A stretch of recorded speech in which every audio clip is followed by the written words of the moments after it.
This week on Vaticano, 36 new Swiss guards take an oath to risk their lives to defend the Pope. Come with us into the Pontifical North American College and meet benefactors and students that unite to live out the gospel, and learn about the secret of holiness from Saint Maximilian Maria Kolbe. For this and more, Vaticano starts now.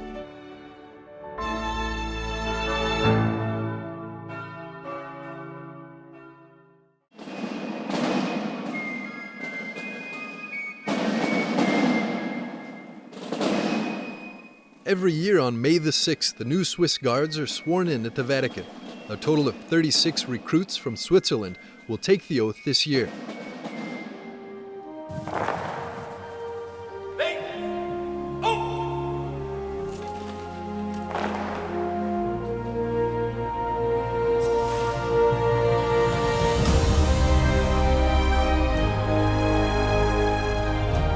The smallest army in the world has been protecting the Holy Father and his residence since 1506.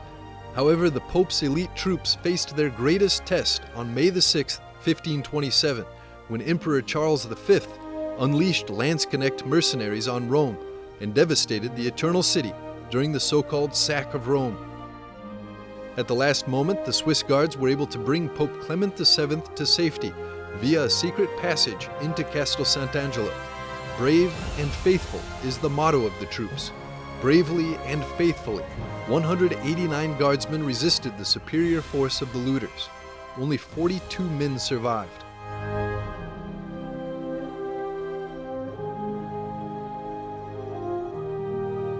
To become a Swiss guard, one must be a Swiss citizen and have completed basic military service in Switzerland. At the swearing-in ceremony, recruits wear the so-called Grand Gala uniform and solemnly swear on the Corps' flag. It's an oath that binds them to loyalty to the Holy Father and all his rightful successors, according to the motto, brave and faithful.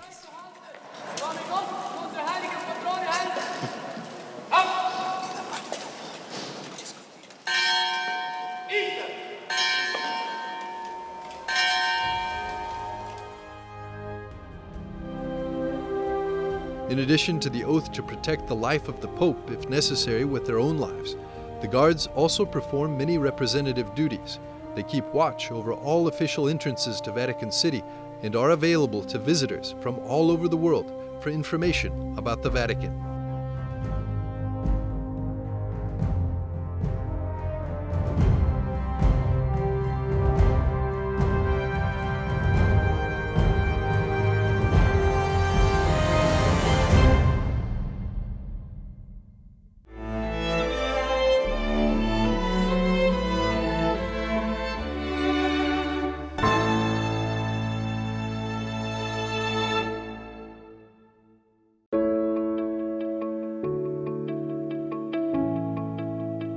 The Pontifical Mission Societies are celebrating the 200th anniversary of their foundation as the Association of the Propagation of the Faith.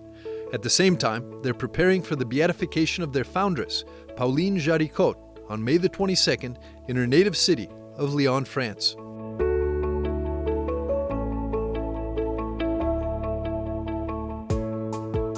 Pauline was a laywoman who started and shaped the biggest missionary society in the world. Today it's comprised of 354,000 missionaries and 3 million catechists in 130 countries. The president of the Pontifical Mission Societies, Archbishop Giovanni Pietro Dal Tozo, says that since their foundation, the mission hasn't changed.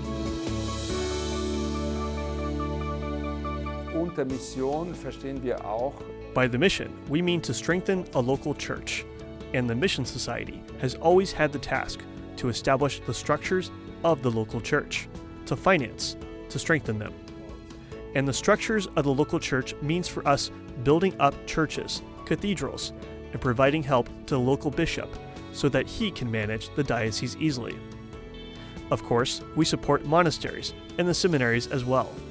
We finance almost all the seminaries in the mission countries, so we support all important projects for the strengthening of the local churches. So all das, was zur Stärkung der Lokalkirche wichtig ist.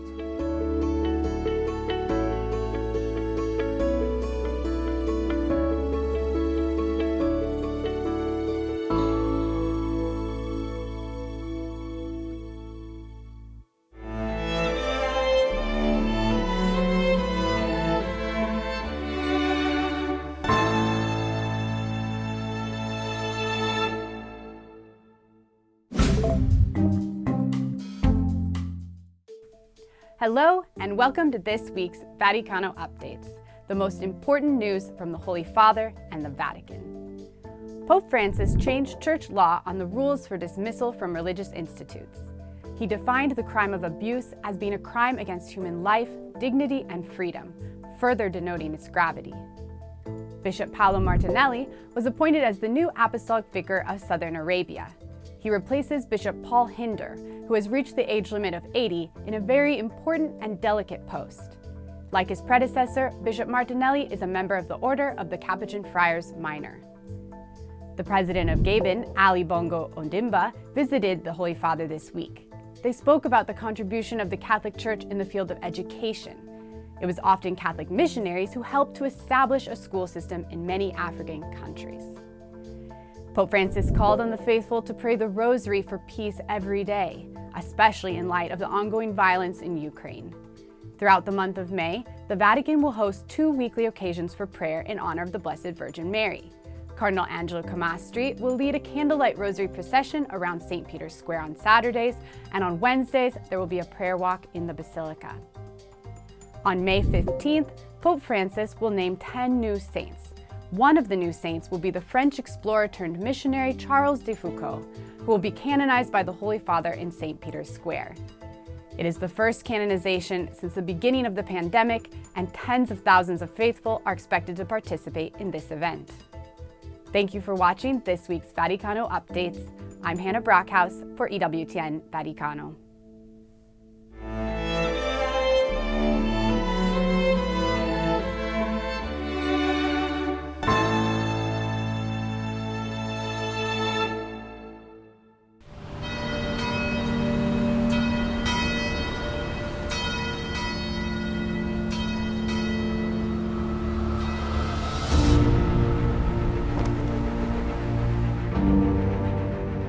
Perhaps now, maybe never before in our lifetimes, is it more important for us to have some uniquely trained holy men, and we think that the Pontifical North American College is no better place for that to happen.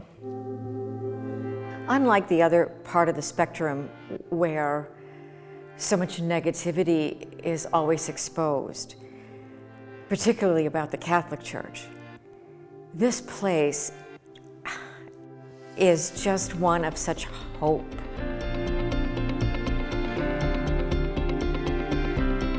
We're here at the North American College in the heart of Rome, a place of hope, a place where young seminarians are educated to become priests in the United States. And there are many people supporting this cause because otherwise it would not be possible. The Pontifical North American College welcomes its benefactors once a year to thank them for their support. Seminarians serve the donors at this event and share their Roman experience as well as their vocational journeys. My name is Justin Echevarria. I'm a seminarian at the Pontifical North American College, and I study for the Archdiocese of Portland in Oregon. I am a third-year theologian. God willing, will be ordained to the diaconate in just 5 months, and to the priesthood, God willing, in 2 years. The Pontifical North American College provides formation to approximately 300 seminarians and priests each year, offering a unique experience for them to study at the heart of the Church. What would you say are the most important things that seminarians here should be taking home, should be learning? The wholeness of the Church throughout the world, and the value of the different parts of the Church and what they contribute to each other. When you're going to school here, when you're working here, which I did along the way at the Vatican, you have an experience with other people from other countries, and you come to realize that the Church is rich in talent and gifts, in knowledge from people from many, many places. It just helps you to have a better perspective on the world, and you bring that with you into your ministry. God has been very good to us, and one of those ways in which He has been good to us is through you. It is His gift to host you again this evening. What would you say is the most important thing for seminarians that they should take back from an experience like this, being educated here at Rome, also to become good priests and good shepherds? I think really what they get is to learn about the church governance and hierarchy, which is headquartered here. And there are a lot of Americans in the Roman Curia today, so there's a lot of friends for them to associate with. I think they also develop those relationships with each other. And when they go back to the States and maybe they have a question about something that's happening in their particular parish or community, they know others that they can call on, whether they're in their area or somewhere else in the US, they can reach out and say, you know, what would you do? How would you handle this situation? One of the supporters that we also interviewed around the rector's dinner, she said that for her, this is a place of hope. We're obviously coming out of some rather dark days in the church. The fact that men are still willing to lay down their lives for Christ and enter seminary formation, to follow that through, it can be a 4, 5, 6-year journey. That's a tremendous sign of hope in today's culture. Christ said, do not be afraid, and I'll be with you till the end of the time, but I think he knew that it would take men of courage, and women of course, to bring that sense of hope to fruition.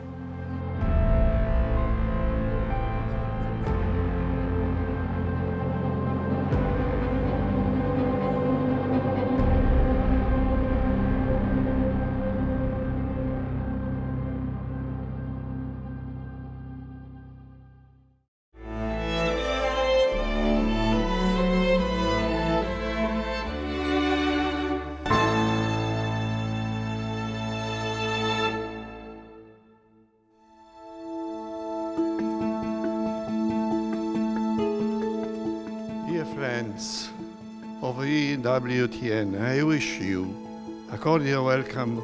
From the rooftops, proclaiming the message of the gospel in modern times. On April 27th, the EWTN Vatican Bureau hosted its 4th edition of Roman Nights, an event series that brings together experts from different professional backgrounds to discuss relevant topics of life and faith. And I'd like to look for a moment when the Christians first emerged into this Roman Empire, this world of men becoming gods, and they needed to proclaim the gospel, and they wanted to use pictures because the Romans, the Gentiles, they were people who understood pictures. And so from the very beginning, from 200 years in, the Christians began to think about how to recount a story through these images. Art historian and author Elizabeth Lev was joined by Father José María Laporte, a professor at the Pontifical University of the Holy Cross, and Michael Warsaw, CEO of EWTN. All three agreed that the Church mustn't be afraid to make use of the various communications media to proclaim the gospel. The pandemic has, in a way, been a wonderful opportunity to show the breadth and the depth of Catholic media and the ability of the Church and Catholic entities to use media platforms to reach out and to reach people. We made a special emphasis on liturgy and devotions and things that would really support people in this moment of need. Have web content. The CEO of EWTN said that the pandemic showed the importance of media as being a way for the Church to connect to people. One of the things that we heard from people in all corners of the world was just how in this moment of despair, in this moment of loneliness and isolation, how coming to the EWTN platforms, whether they were watching television or listening to radio or watching a social media feed or a live stream, whatever way they joined us, they felt a connection to their fellow Catholics and people around the world. And so, in a way, it I think, helped to build a certain sense of community in a very dark hour, in a very uncertain hour, that really, I think, helped to give people hope in that time. In this panel discussion, it became clear that priests also have a responsibility to use media for good.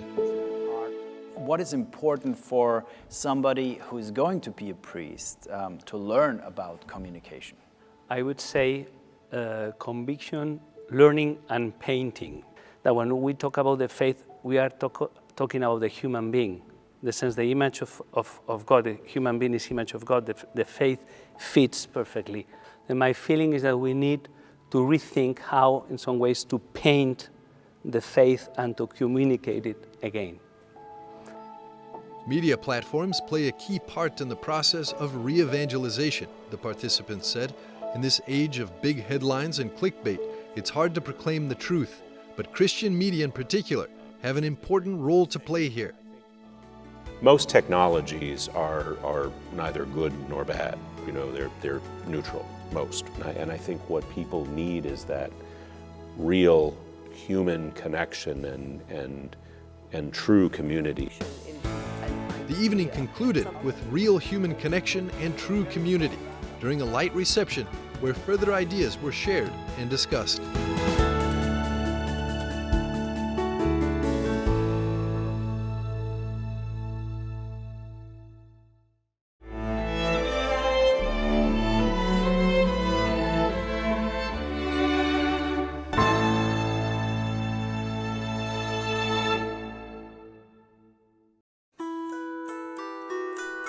If we do not have Catholic media, our shrines will one day be empty.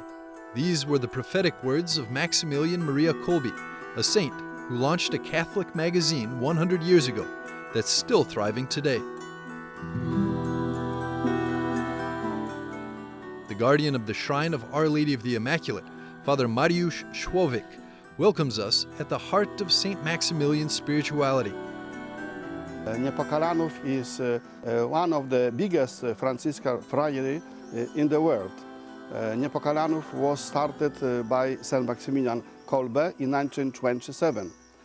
Saint Maximilian Kolbe had great devotion to Our Lady, and he wanted to win the world to Christ, to Our Lady.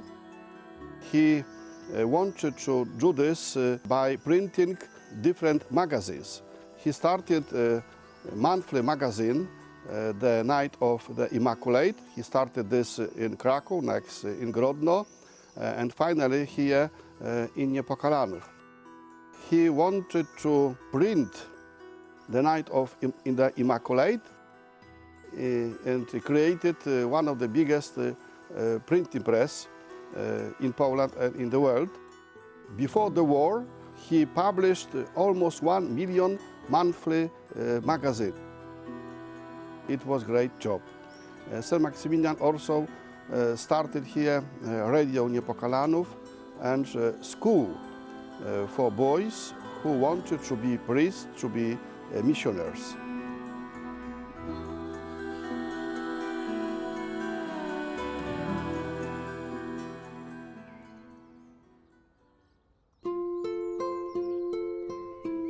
The idea of the journal was born to support the apostolate of the Militia of the Immaculata, which Saint Maximilian founded while studying in Rome.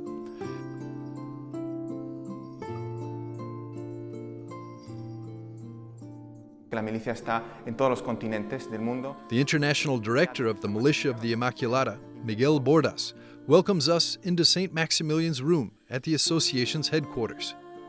En esta celda, precisamente. In this very cell, they met with the permission of their superiors and founded this very simple, very humble association, whose mission was precisely to convert themselves, to be saints, but to also convert everyone, especially the most distant and enemies of the Church.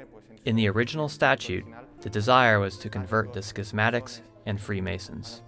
In short, the people who are in some way that fight against the Church, because they are the souls who most need to hear about Jesus through Immaculate Mary.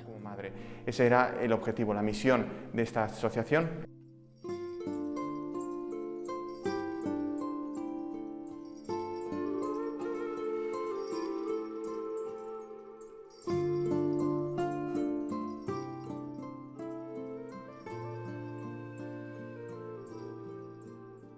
What I have here is exactly the first edition of the Rycerz Niepokalany, because this is the Polish title of Rycerz, of the Night of the Immaculate. And as you can see, it's of course this a reprinted version, because here you can see the logo of the anniversary of the 100th anniversary of Rycerz Niepokalany. And as you can see, it was very, very simple stuff, you know. It's like 16 pages, everything together, and it was written in very simple language.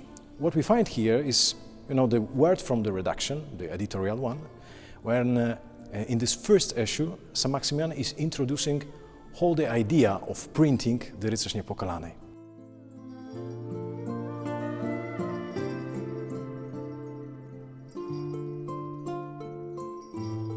Father Tomasz says that the first article after the introduction is a recommendation from Saint Maximilian on how to become happy. After 100 years, Saint Maximilian's little magazine has multiplied into 30 editions published in different countries, the majority of which bear the name Night of the Immaculata, as an act of homage to the first one founded by Saint Maximilian Kolbe in Poland. What was the secret to Saint Maximilian Maria Kolbe's success? The answer can be found in the archives of the shrine built by the saint in Niepokalanów, Poland.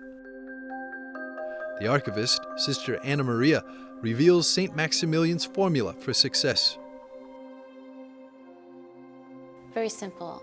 Our little w equals big W. And that means our little will, when it's united to God, we become holy that way.